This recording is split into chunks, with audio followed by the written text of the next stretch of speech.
রন্ধে রন্ধে ছাত্রলীগরা এখনও আছে।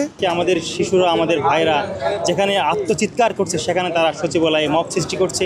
এরা কখনো দেশের মানুষের কথা চিন্তা করেনি। তাদের যে সাংগঠনিক সক্রিয়তা সেটা কিন্তু আমরা স্পষ্টই দেখছি। সুযোগ তো সবাই নিতে চায়, বুঝেন না? এই সুযোগ তো সবাই নেবে।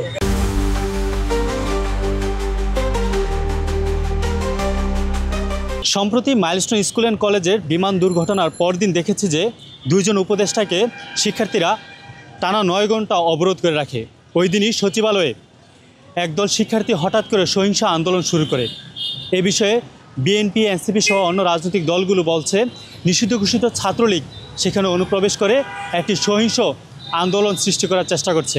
এ বিষয়ে ছাত্র জনতা কী ভাবছে তা জানবো banglanews24.com-এর নিয়মিত বিশেষ আয়োজন মত দ্বিমতে। আপনাদের সাথে আছে আমি বিল্লাল হোসেন স্বাধীন। চলুন জেনে নেওয়া যাক ছাত্র জনতার ভাবনা।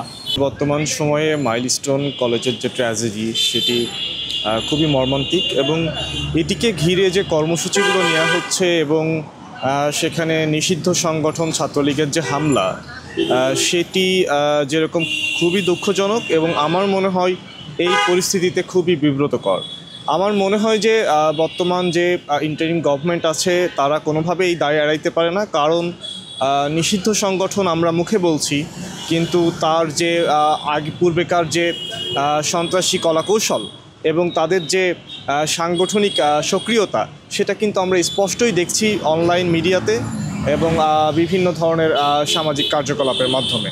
সুতরাং আমি মনে করি যে মাইলস্টোন যে আজকে ছাত্রলীগের যে হামলাটি হলো কর্মসূচিতে সেটি অত্যন্ত পরিকল্পিত, এবং আমার মনে হয় যে এটি সুষ্ঠু তদন্ত দরকার, কারণ এই ইন্টারিম গভর্নমেন্ট কোনোভাবেই দায়টি এড়াইতে পারে না, কারণ এই ধরনের একটা সুপরিকল্পিত হামলা কোনোভাবেই অনেক সময় ধরে পরিকল্পনা ছাড়া এটা সম্ভব নয়। এবং আমার মনে হয় যে রন্ধে রন্ধে ছাত্রলীগরা এখনও আছে, এদেরকে ধরতে হবে এবং এদেরকে ধরে আইনের আওতায় আনতে হবে, নতুবা আমরা যে নতুন বাংলাদেশ চিন্তা করতেছি সেই জায়গাটা স্থবির হয়ে পড়বে। আমরা দেখলাম জাতি যেখানে সকলে ঐক্যবদ্ধভাবে সাধারণ মানুষ এই সাধারণ কোমলমতি শিশুদের সাহায্য করার জন্য যেখানে উপচে পড়েছে, রক্তের জন্য হাজার হাজার মানুষ লাইন দিয়েছে, অনেকে সাহায্য সহযোগিতা করার জন্য এখানে লাইনের পর লাইন দিয়েছে।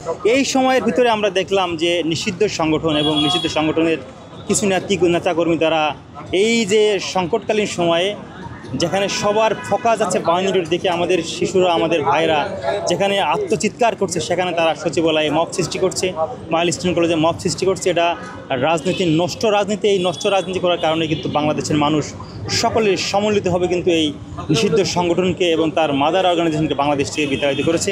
আমরা মনে করি নষ্ট রাজনীতির কালচার থেকে তারা যতদিন না বেরোতেও তারা বাংলাদেশ থেকে বিতাড়িত থাকবে, এবং আমরা মনে করি বাংলাদেশের মানুষ তাদেরকে এই নষ্ট মানসিকতা এবং নষ্ট চিন্তার কারণেই বাংলাদেশ থেকে তাদের বিতাড়িত করেছে। ব্যাপারটাকে খুবই নেতিবাচকভাবেই দেখছি। যখন দেশে একটি অনাকাঙ্ক্ষিত দুর্ঘটনা ঘটেছে, সেই মুহূর্তে সবাই আহতদের পাশে রয়েছে, তাদের পরিবারের পাশে রয়েছে এবং যথাসাধ্য চেষ্টা করছে এই দুর্ঘটনাকে যতটুকু সম্ভব সহায়তা করার জন্য।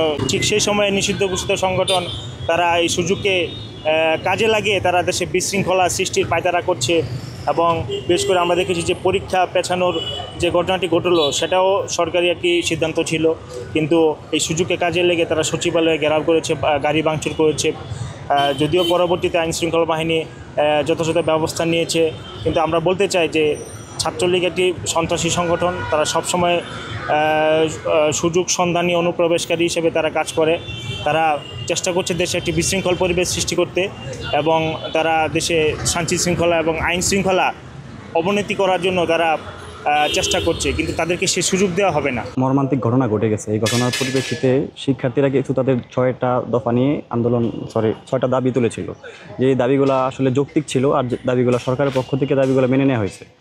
তারপরেও ওই আন্দোলন, এই দাবির পরিপ্রেক্ষিতে যেসব শিক্ষার্থী আসছিল সচিবালয়ের দিকে, ওদেরকে এই আন্দোলনটাকে ভিন্ন খাতে প্রভাবিত করার জন্য ছাত্রলীগ গোষ্ঠী ওদের সাথে মিশে গিয়ে ওরা মূলত সরকারের বিরুদ্ধে কীভাবে সরকারকে কীভাবে নেতিবাচক দিকগুলো তুলে ধরা যায়, সরকার কেন খারাপ এই দিকটা তুলে ধরার জন্য ওরা বিভিন্নভাবে কাজ করে যাচ্ছে। আর দেখুন, যেখানে পুরো বাংলাদেশ মর্মাহত এই একটা ঘটনার কারণে, সে জায়গায় ছাত্রলীগ এখনও কাজ করে যাচ্ছে কীভাবে দেশে আরও অরাজকতা সৃষ্টি করা যায়। দেখুন বিগত সময়গুলোতে ওরা অরাজকতাই করে গেছে, ওরা কখনো দেশের মানুষের কথা চিন্তা করেনি। দেশের মানুষকে কীভাবে সাহায্য সহযোগিতা করা এই ব্যাপারে ওদের হস্তক্ষেপ ছিলই না ধরতে গেলে। আর পরবর্তী সময়ে এই যে ঘটনাতে কীভাবে সাহায্য করা যায় এটা বাদ দিয়ে দেশকে আরও কীভাবে অস্থিতিশীল করা যায় এই ব্যাপারে ওরা তাদের মনোনিবেশ করেছে। এই ব্যাপারটা খুবই নিন্দনীয়। আর আমি মনে করব যে সরকার তিনজনকে আটক করেছে। আমি মনে করব যারা চিহ্নিত অনেকেই আছে, ভিডিও ফুটেজ আছে, ভিডিও ফুটেজ দেখে যারা সন্ত্রাসী গোষ্ঠীর ছিল, যারা আসলে অছাত্র, যারা ছাত্রদের সাথে মিশে গিয়ে আন্দোলনকে ভিন্ন খাতে প্রভাবিত করার চেষ্টা করেছে, ওদের সবাইকে দ্রুততম সময়ের মধ্যে গ্রেফতার করে ওদেরকে আইনগত যত পদক্ষেপ নেওয়া সম্ভব দ্রুততম সময়ের মধ্যে এগুলা বাস্তবায়ন করার চেষ্টা করবে সরকার। আসলে ওখানে ছাত্রলীগ গেছে কিনা আসলে আমার ওই রকম ওভাবে বলতে পারবো না, তবে হ্যাঁ মানুষ গেছে, মানুষ ঝামেলা করছে, ছাত্রলীগ হইতেই পারে, ছাত্রলীগ হইতে পারে, বুঝছেন। হয়তো ওদের ঝামেলা করার ধরেন সুযোগ তো সবাই নিতে চায়, বুঝেন নাই, সুযোগ তো সবাই নিবে, সুযোগ নিবে এবং সুযোগের সবাই সদ্ব্যবহার করবে। তো ওইখানে আসলে আমি মনে করি হচ্ছে ওইখানে ঝামেলা না করা এটা বেটার মনে করি আমি। ওইখানে ওদের কাজ ওরা করুক, আমাদের কাজ আমরা করি। ওরা যদি সুষ্ঠুভাবে কাজটা করতে পারে তাহলে আমরা সুষ্ঠুভাবে মেনে নিলাম, আর যদি করতে না পারে তাহলে যেমনি করা উচিত ওইভাবে করবো।